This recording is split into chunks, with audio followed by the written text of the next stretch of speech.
And here you have it, guys, Oskar Schindler's factory. It's pretty surreal being here right now. Why is it called the Schindler's List alleyway nowadays? You might be asking. Well, this is actually where a very famous scene from the movie was filmed. No video, no book, nothing you ever read could do it justice until you're actually here. This here, guys, where you got this walking tour sitting in front of, is the last bits of the Jewish ghetto wall that still exists here in Krakow. Good afternoon from a beautiful day here in Poland. Now, I'm still in Krakow. I've actually spent the last few days hiding out in the house because it's been terrible. The weather has been non-stop raining. As you can tell, it just stopped. However, I only have one day left in the city, so I had to come out and take advantage of the fact that the rain has stopped. And it's actually not terribly cold right now. It's 4 degrees. Yesterday it was 0. And it was absolutely brutal. It's crazy how much of a difference 4 degrees can make. But in today's video, I actually have a plan of taking you guys around the Kazimierz area of the city, which is actually the Jewish quarter, which is where I am now. And I want to talk to you guys a little bit about some of the history that has taken place here in this part of the city and in Krakow in general. And of course, I also want to take you guys to a few of the different areas here in this neighborhood where many different scenes of the famous movie Schindler's List were actually filmed. So join me for a little tour around Krakow. Now, for those of you guys who are unfamiliar with history or have never learned about World War II history, in 1939, the Germans beat the Polish army, and Poland, as we know it today, fell under the Nazi rule. And the whole world pretty much changed forever. Now, in this area that we're in right now, Kazimierz, this was, as I mentioned, it still is the Jewish quarter, but this is where many Jews lived for centuries prior to 1939. Well, in 1939, when the Germans beat the Polish, one of the things that became mandatory was that all the Jews from all around Poland and surrounding areas had to move to major cities. So for those Polish Jews who lived here, that meant that they had to move to Krakow, which is where we are right now. Now, for around a year and a half, Jews were actually allowed to live pretty much anywhere in the city as the Germans prepared these areas of the cities that we actually know today as the Jewish ghettos. Now, bear with me, I'm not a historian. I'm just sharing with you guys what I've learned from taking several different walking tours, and I want to share it with you guys because I feel like it's very important to learn a little bit about the history of a place before we start diving on into the fun things. Now, as I was mentioning, I wanted to show you guys a couple different scenes from the movie Schindler's List, and this here is actually a alleyway that is now made famous because of the Steven Spielberg film that was filmed in 1993, and this here is now known as the Schindler's List alleyway. Now, why is it called the Schindler's List alleyway nowadays? You might be asking. Well, this is actually where a very famous scene from the movie was filmed. If you guys haven't watched Schindler's List, I don't know where you're living, because it is a great film and it teaches you so much about the events that took place here. Of course, it is a Hollywood film, so you got to take everything with a grain of salt, but there's a lot of very valuable information that you learn in that film.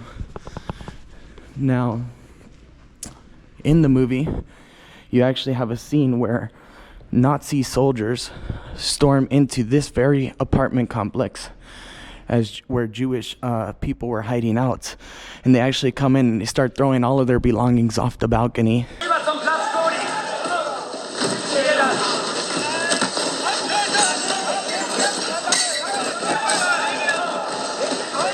And yeah, completely kick everybody out to move them into the new established Jewish ghettos, which we'll actually be heading to here in this video to show you guys what those look like. Now, in the film, there's actually a very famous scene where a mother was trying to hide with her daughter in one of these apartments, and there was actually a small Jewish child who was given the task to actually go through these apartments and make sure that they were clear. And he actually saw the mother and the daughter, and he was actually standing right here when he told them to hide underneath this very staircase because the Nazis were coming and they will kill him.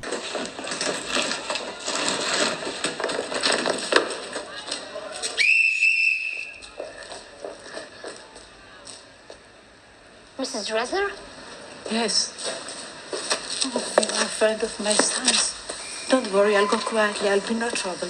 No, get under the stairs. They'll be down searching soon. You'll be safe there. Please, hide. What about the son? Please. Hide under the stairs.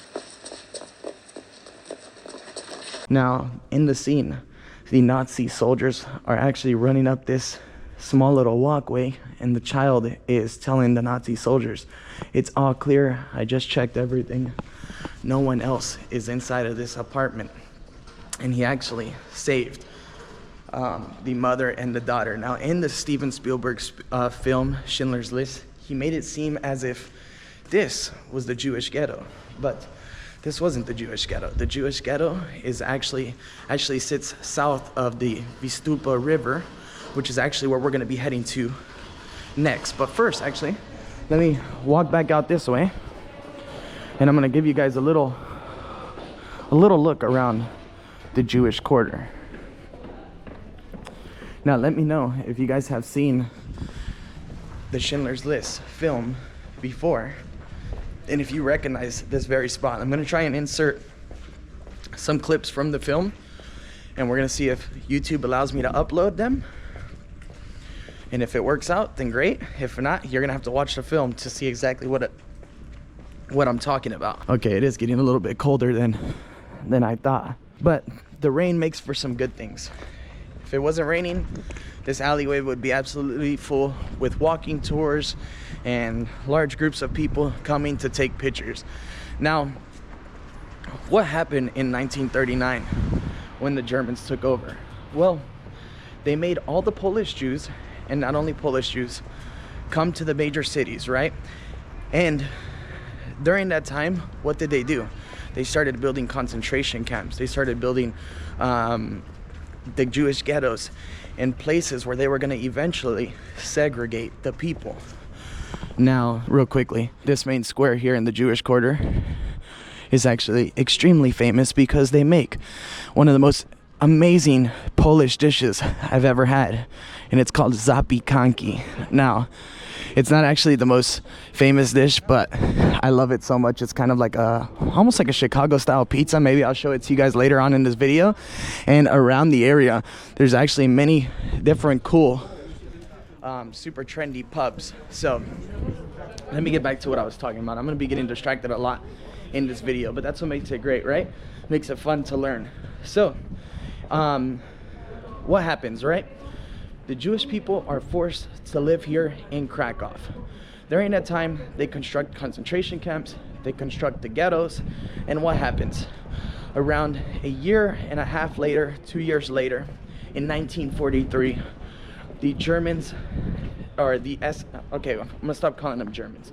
The Nazi troops send SS soldiers all around the city of Poland to grab to wipe every Jew from their apartments, from their houses, and take all their belongings with them to move into the ghettos, which is where we're heading into right now.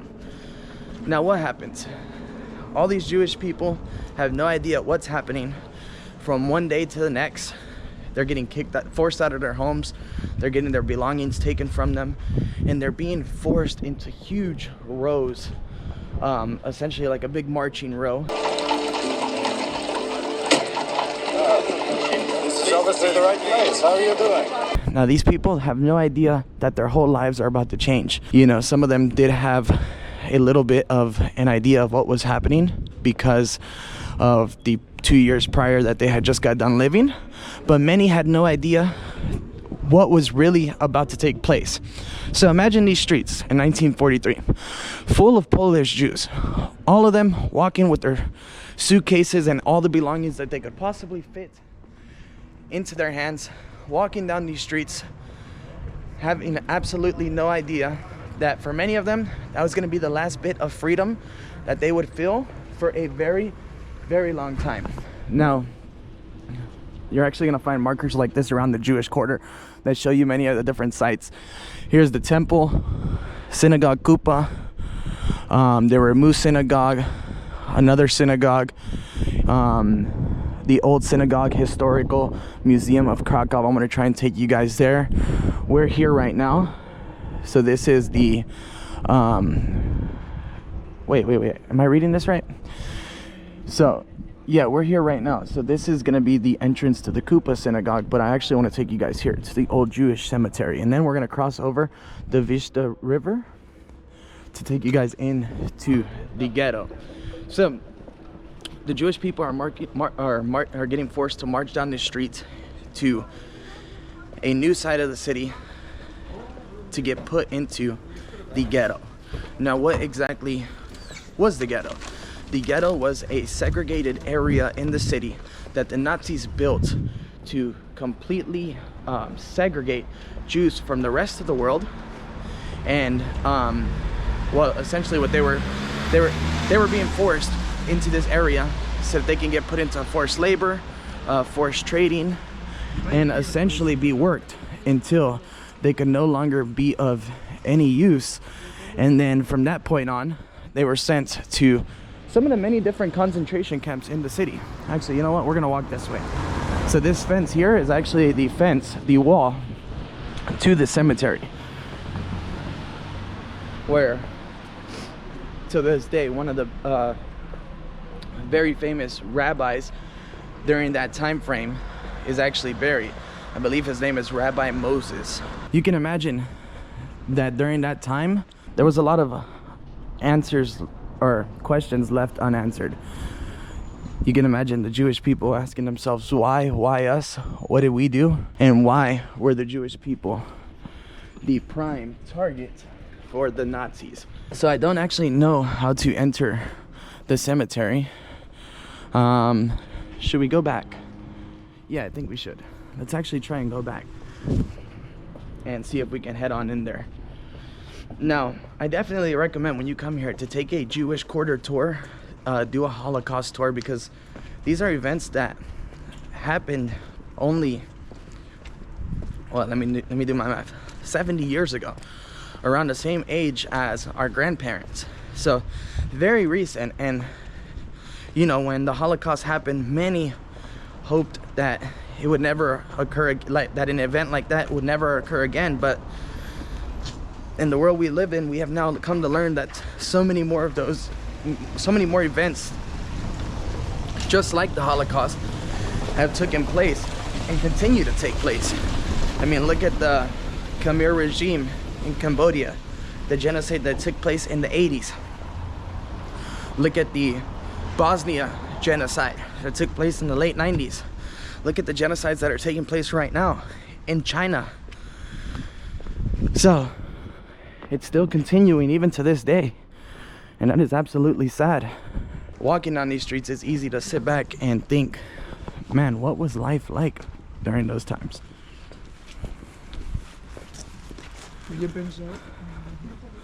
Okay, so this is the wall of the cemetery. We're gonna try and walk back around this way and see if we can go in. Now,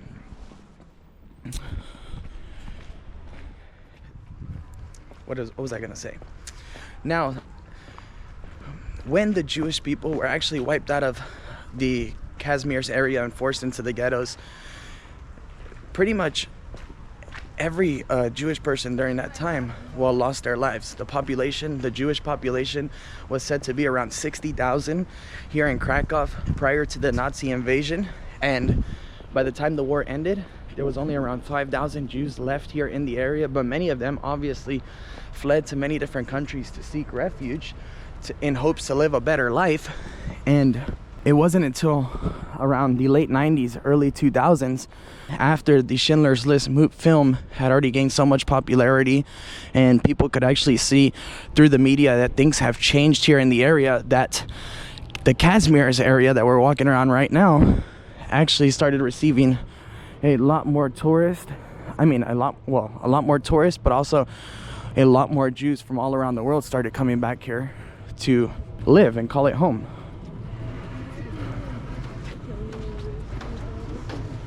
I wonder if we can actually enter here right now.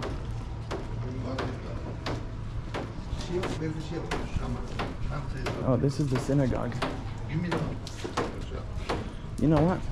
Let's see if we can enter the synagogue. Hello. Hello. Can we enter or not? Yes?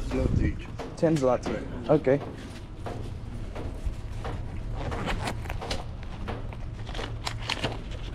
There you go, sir.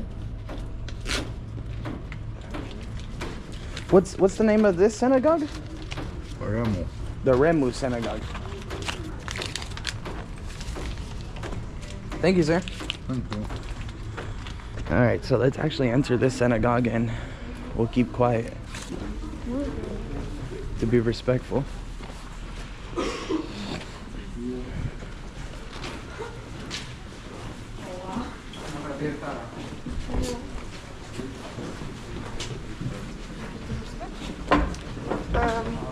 Oh, it says entrance.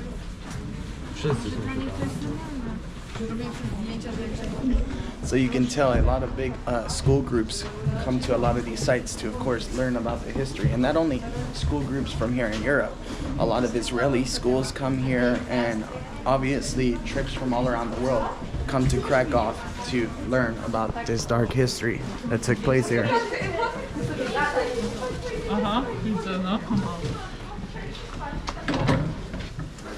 Okay, now it's time for us to enter.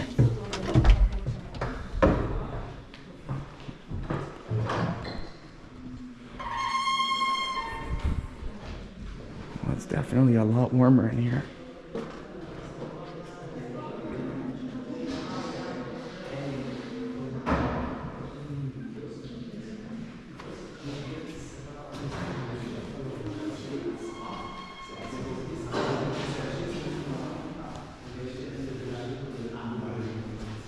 Wow, this is incredible. Such a beautiful synagogue, right? I'm not exactly sure what these plaques mean, but if I have any Jewish people watching right now and know exactly what this is, please let me know down in the comment section. It looks very, very interesting. Okay, let me take a picture and then we'll get on out of here. Okay.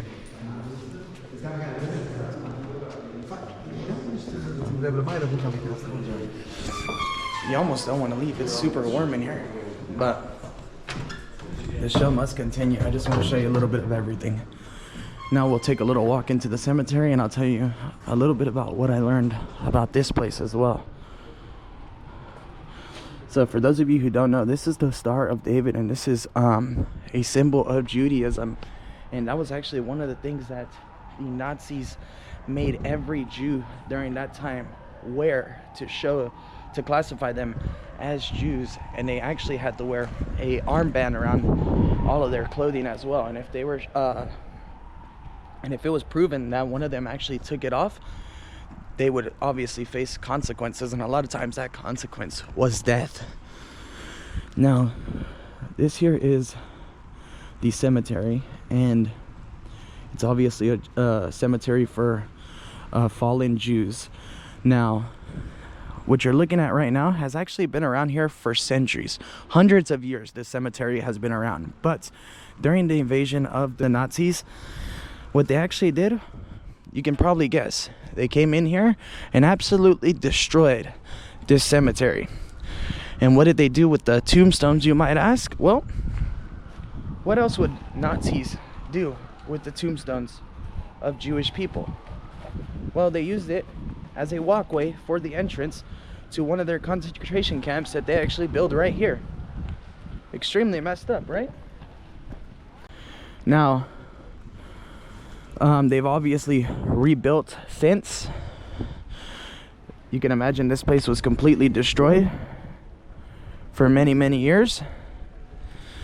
But thankfully, the Polish government and many different organizations in the world came. They did a lot of research on obviously who was buried where, and they tried their best to replace the tombstones. And since, of course, there has been other people that have been buried here. Now, I actually just learned recently why in Jewish cemeteries they actually put rocks on the tombstones instead of flowers. And it turns out that they actually do that because rocks obviously never rot. They never disappear, and they live forever. Well, live, you know what I'm saying? So that is actually why they put small little rocks on the tombstones. Now, it's pretty surreal being here, especially after reading about this place last night. And honestly, no video, no book, nothing you ever read could do it justice until you're actually here.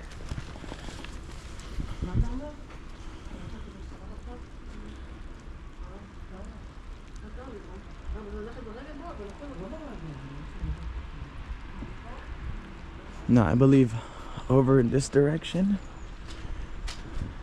is where we would find the famous Rabbi Moses.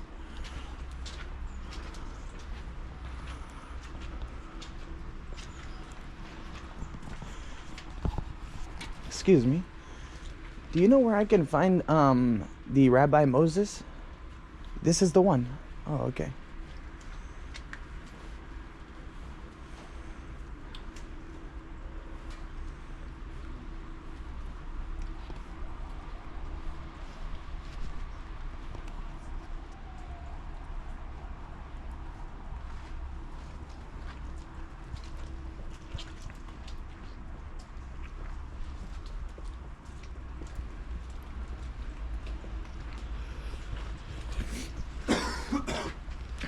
You don't even know what to say when you're in a place like this. It just sends chills down my spine.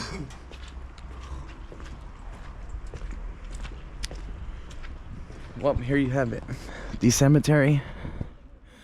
The Jewish cemetery here in the Karimai's neighborhood of the Kazimierz neighborhood of Krakow. Pretty surreal, right, guys? All right, my nose is getting a little bit runny. It's time to get on out of here. Now, I think I want to take you guys over to the area of the city south of the river where the Jewish quarter or the Jewish ghetto once stood. So you know what? Let's actually see exactly how far it is on the map and see if we keep the camera rolling. But if not, I'll see you guys once we cross the river. Now, keep in mind, guys, the city of Krakow is absolutely massive, and there's a lot of ground to cover. Okay, so we do got quite a bit of ways to go, and unfortunately, guys, the factory of Oskar Schindler is actually here, but right now it is a Tuesday and it is closed. So I'm gonna try and catch it tomorrow before we leave to Warsaw. But if I'm not able to document that for you guys, just know that is a place you have to see when you're here. Now, real quickly, actually, let me talk to you guys a little bit about Oskar Schindler for those of you guys who haven't watched Schindler's List. Well, Oskar Schindler was actually a German entrepreneur who was part of the Nazi movement. He was a Nazi, and he actually left Germany to come here to Krakow at the start of the war, obviously in search of business ventures. Well, what did he do when he came here? He realized that the Jews were being completely stripped of everything. So him being a fairly handsome, tall man at the time, very intelligent man, and obviously a man who could sweet talk a lot of people, well, he started going into many different places where Jewish people hung out, and he started trying to convince people to fund his business venture because he had an idea on how he could help them make a good living, and also obviously make himself an even better one. So he ended up getting funding from many different Jews in the area and ended up creating a factory here south of the river in the area where we're going right now, making enamelware. And so pots, pans, things of that nature. And his business actually became very, very successful, as all of the enamelware that he was making was actually made for the German Nazi army. Oh my God. Guys, this is a weed vending machine. Sorry. No way. That's insane. Weed is going around like crazy everywhere nowadays. All right, back to what I was talking about. Might have to come back here later. Well, his enamelware company ended up going very, very successful, and throughout the years of the Nazi rule, while all this stuff was going on here in Krakow, he actually built the company very, very large. And in the beginning of his company, he actually was just doing it out of well, a business standpoint. He just wanted to become rich, incredibly wealthy, and he really didn't know a lot about what was going on here in the city. He didn't realize what was happening until all of the Jewish people were actually forced to live into the ghettos, and he actually started witnessing the Nazi soldiers killing all of these Jewish people firsthand. So what did he do at his factory? Well, essentially he started growing it bigger and bigger, and production started to increase. So him being an incredibly wealthy man and a very smart one, what he started to do was he started to bribe some of the biggest Nazi commandants, and obviously with money, jewels, so many different things, right? So he started to bribe the Nazi commandants to keep letting them get more people and essentially build a sub-concentration camp for all of his workers. Well, long story short, he ended up having over 1,200 Jewish workers working for him, and at the time that the war ended, he completely saved those 1,200 people. So Oskar Schindler single-handedly saved more than 1,200 Jews from the Nazis because of his factory. Now, as I mentioned, guys, I feel like I may be repeating some stuff, might be a little bit off about some things. I'm trying my best. I just feel like it would be wrong for me to come to Krakow, only show you guys all of the amazing things, but don't talk to you guys about all of the horrific things that happen here, and how so many of the events, I'm getting cold, so many of the events that took place here completely shaped the world forever. Now, it is also very important to keep in mind that not just Jews were killed by the Nazis. Also, thousands of innocent Poles, thousands of innocent Hungarians, thousands of innocent Romanians, and the list goes on. Anybody who didn't fit the criteria that the Nazis had in mind was subject to be killed by them. So, just some facts to keep in mind, because a lot of the misconceptions that are out there are that only Jews were murdered by the Nazis and that only Polish Jews were murdered by the Nazis. But both of those misconceptions are exactly that, misconceptions. But yeah, I'm gonna put the camera down now, and I'll log back in once we cross the river, because I'm gonna take you guys over to some pretty important sites on that side of the city. What a beautiful place though, right? And actually, before I sign off, I might not even sign off, we're gonna have to just continue. I talk way too damn much.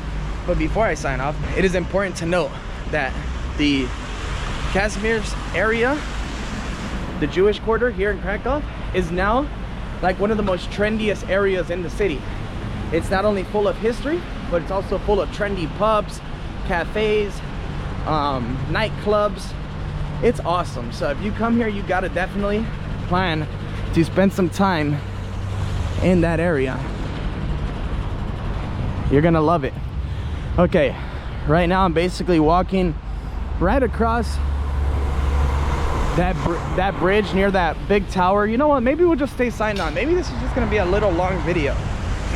Now, Krakow is obviously extremely beautiful right now in the winter time, but I personally think that this city, if you're gonna visit once in your lifetime, you should definitely visit in the summer. During the summer, it's a vibe. Everybody's in tank tops, hanging out by the rivers, having picnics. It's beautiful. It's beautiful now, but it's completely different during the summer months. All right, I'll give you guys a little glance of what it looks like from the bridge crossing the river. And then I think I'll let you guys down for a few minutes. Okay, it's starting to get colder out here. I don't know if you guys can actually see the steam coming out of my breath.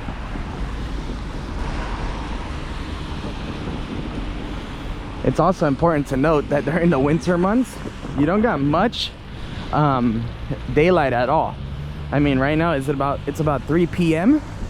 and in the next hour it's gonna be completely dark. Oh, but yeah, this here is the view of the river. I believe it's the Vistula River. Let me look that up real quick. The Vistula River.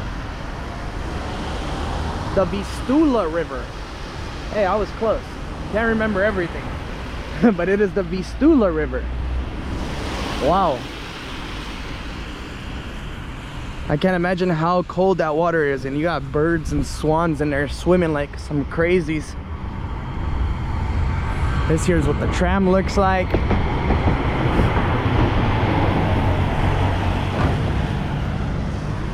Okay, I'm gonna put my glove back on, warm up for a second, and I'll see you guys once we make it completely over the bridge and into the square. Okay, so we just crossed the river, and wow, that was absolutely cold. The breeze going through that small like channel was crazy. But I'm actually gonna read the next little bit directly off of a website that I found about the Jewish Ghetto Memorial. The square that we're actually walking up to right now is known as the Shkoti Square, and the Shkoti Square has been around for hundreds of years as well, and throughout its lifetime it served many different purposes. But you'll see that nowadays it's actually the Jewish Hero Square, and that is because there are these chairs everywhere that they have placed in remembrance of all of those who lost their lives. So let me actually go ahead and read a little bit for you guys. So it says here that the Jewish Hero Square in Krakow, Poland has been many things throughout the course of its existence. It began as a marketplace known then under the name Shkoti Square, but when Poland fell under the Nazi rule, they actually used this square as an area to segregate all of the Jews and actually separate them into different groups. So this here is the square where all of the Jews first hold on, I'm getting tongue twisted. This is actually the square where a lot of the Jews came to first before actually reaching the ghetto. And they actually came here with all of their belongings from the area that we just walked in, and here they were told to put their suitcases on one side, metal objects on another, and essentially they left all of their belongings here before walking back deep into the ghetto. Now this is also the area where Jews were separated between those who are fit and able to work to those who were considered useless by the Nazis. Now it says here that the Shkoti Square found itself in the center of one of the largest ghettos in all of Poland. During this troublesome period, the square would be anything besides a market. It would become a place for its new residents' furniture to be piled up and discarded. It would become a site of humiliation and suffering, and yet it would also become an escape from crowded tenements and cramped living conditions. In Zadi Square, the ghetto's residents could meet and trade goods. Information could be passed, and some semblance of a community could be formed. Okay, so that was another thing I almost missed, is that once the Jews were actually established in the ghetto, this also did serve as a point where they could come and trade goods, whether it was the only clothes that they owned, a couple enamel pots and pans, anything that they could trade for, obviously as like a currency, because during the Nazi rule here in Poland, Jews were not allowed to carry money. They weren't allowed to use cash, and if they were caught with cash, they would obviously be punished, and we all know what the punishment meant by the Nazis. But yeah, this here is the Zadi Square, an incredible monument that is definitely worth visiting. Now, I actually visited all these sites yesterday with Gladys, just to soak it all in, because it's definitely hard to see and read about.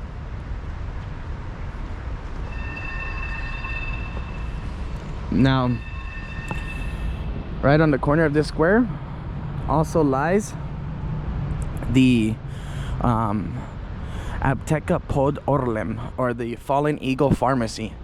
Now, that pharmacy is right there. It's actually closed on Tuesdays as well, but this pharmacy was actually served a very important purpose as well, because it was the only pharmacy that stood behind the Jewish ghetto gates or wall, and this pharmacy was actually the only business behind the Jewish ghetto walls that was actually ran by Polish people who are not Jews. It was a husband and his wife, actually this guy right here, Tadeusz Pankiewicz, I hope I said that right. He was born in 1908 to 1993, and he was the owner of the Pod Ortem Pharmacy, which operated in the Jewish ghetto in Krakow at the time of German occupation of Poland during World War II. His involvement in saving Jews' lives was recognized, and he was honored with the title Righteous Among the Nations. Now, this pharmacy, why was it important? Well, because, yeah, you can't really see in there, but it's worth reading about.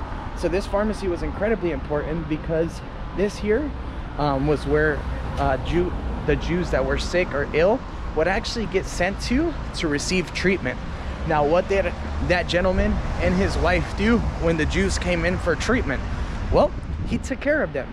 He gave them extra rations of food, he gave them proper medicine, and he overall became like a safe haven for the Jews to come into. Now, he obviously risked his life doing this, and that's why he got the the award, the Righteous of the Nation award. And yeah, he saved hundreds of lives, just like the Schindler's factory. And if it wasn't for that pharmacy coexisting inside of the ghetto, many Jews would have obviously lost their lives from common colds, common illnesses that were found obviously in the ghetto each and every day, because the way that the Nazis actually planned out the Jewish ghetto was that they made one apartment room for up to 4 Jewish families. So you can imagine, they came from living in pretty big open spaces to living like sardines in a can. Extremely sad. Now, a little bit further up as well is the, hold on, what is it called?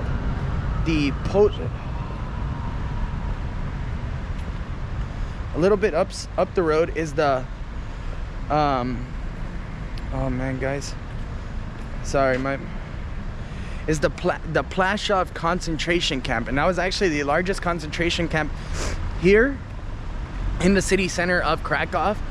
As you guys probably all have heard of, there's also another one known as Auschwitz, which is the largest concentration camp ever built by the Nazis, where more than 3 million Jews and obviously people who didn't fit the Nazi way of life were executed. But that one, it actually sits about an hour and a half outside of the city on bus, and I'll leave my Auschwitz video down below if you guys want to check it out. I filmed it a few years ago and I told myself I'll never go back. So that's that. That's actually where Gladys is right now. She's back there, and she's gonna be filming an incredible video for you guys. Ooh, let's cross. Now, right now where we're walking to is actually where the last piece of the Jewish ghetto wall actually sits. Most of it was destroyed because, as many of you know, once other countries started hearing about everything that was happening on here in Poland by the Nazis in 1944, when all the Western nations started coming in to attack the Germans and kill the Nazi regime. Many Nazi units actually went around destroying a lot of the sites like the wall, the concentration camps, because they actually didn't want anyone to know about what was really going on here in this part of the world. What they didn't want the rest of the world to know was the amount of damage and lives that they took here in this part of the world. So we're approaching it now.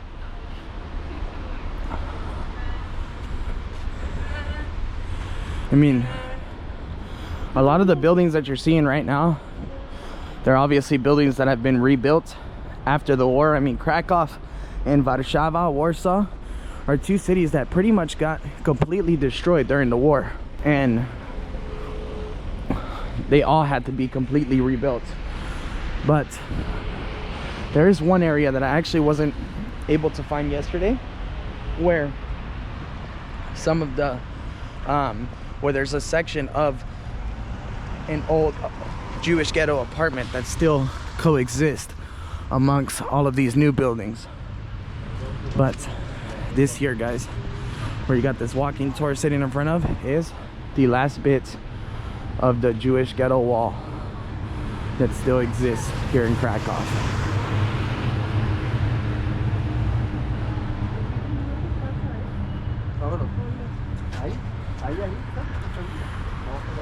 Now you can imagine this wall was extremely large. It completely surrounded the Jewish ghetto, and there were only several ways to enter and leave. And most Jews, once they actually entered the Jewish ghetto wall, they never stepped foot outside of the wall again, unless it was, of course, on a train in a cattle carriage heading to one of the many different concentration camps in the area. So what happens, right? 1943 comes around. All these people are living in all the Jews are living in the ghetto. What happens? They separate the ghetto into two different parts, a ghetto A and a ghetto B, where they put obviously all of those who are able and capable of working into one section, all of those who are considered useless in another. And what happens?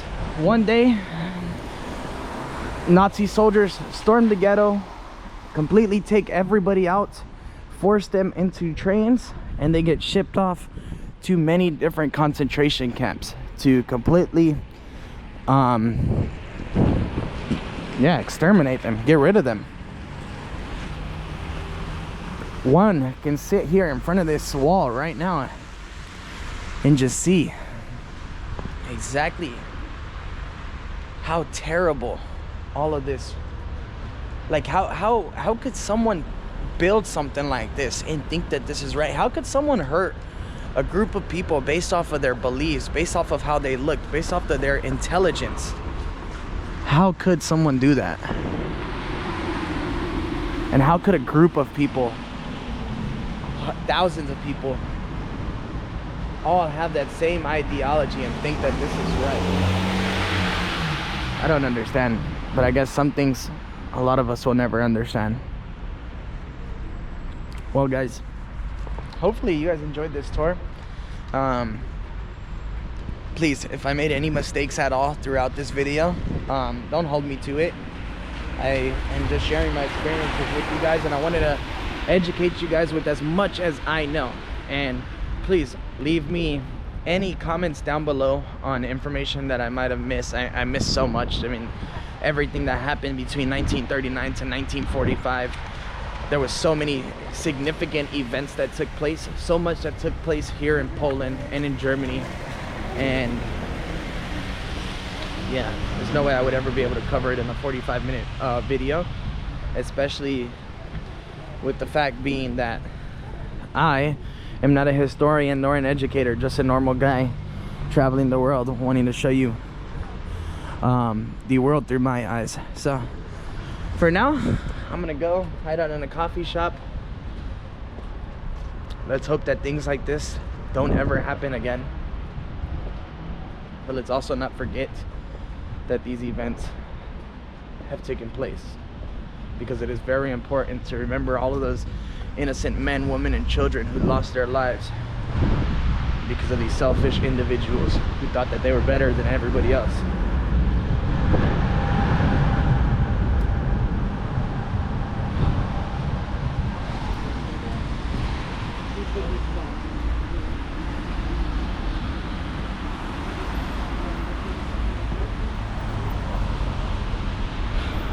Anyways, from here in Krakow, Poland, I'll see you guys on the next one.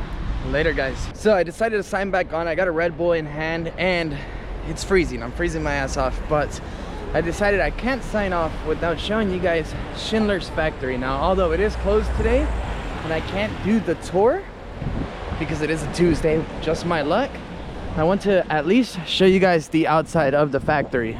That way you guys can see it and we can share that experience together. And as far as seeing the inside of it, maybe I'll be able to squeeze it in tomorrow. Maybe I won't. Maybe I'll have to wait for the next time. But either way, let me show you guys the front. Now, from reading online, I actually read that the factory is also, well, it's not only a museum of Schindler's factory, but it's also a museum of contemporary art nowadays. Wow, they have an exhibit called Street Food from Around the World. I can get down with that. So yeah, the factory is still very much in an industrial area. And wow, right away you can tell which one it is, because, well, if you've seen the film, you'd know this is the building.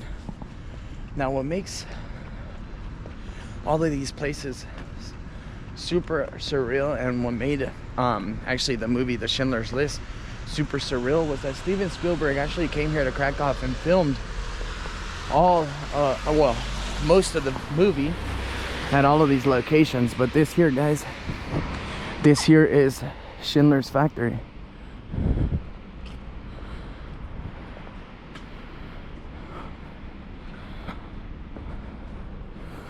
It's so crazy to be walking in front of this right now, just knowing everything that took place here, you know, and knowing how many people walked through those very gates, and for a small bit of the time of how can I say it, like knowing the unknown, they felt comfort coming here. Because as I mentioned, the rumor spread quickly throughout the Jewish ghettos that working for Schindler was who you wanted to work for.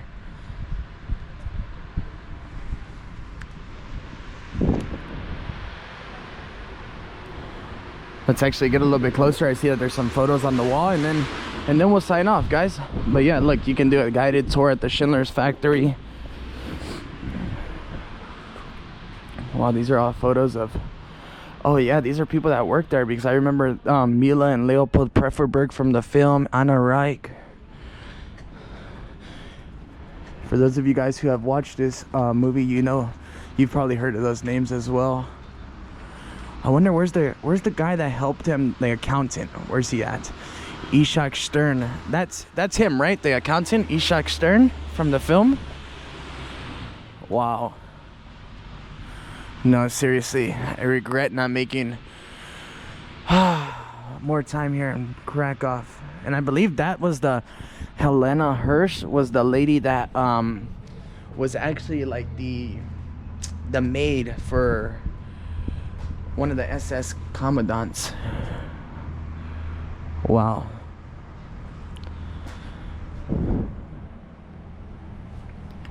Absolutely crazy. Now, if some of you guys are wondering where's Oskar Schindler buried, I was actually wondering the same thing. I wanted to go and see his tombstone. Well, he's actually buried in Israel, in Jerusalem, and he's one of the only Nazi former member of the Nazi party buried there. But yeah, guys, here it is, Schindler's factory. Actually, let's read this little pack and then I'll say goodbye to you guys. So, the Fabrike Schindler Schindler Factory, 1939 to 1945. Whoever saves one life saves the entire world. Rest in peace, Oskar Schindler, 1908 to 1974. Now, I'm signing off. Later, guys.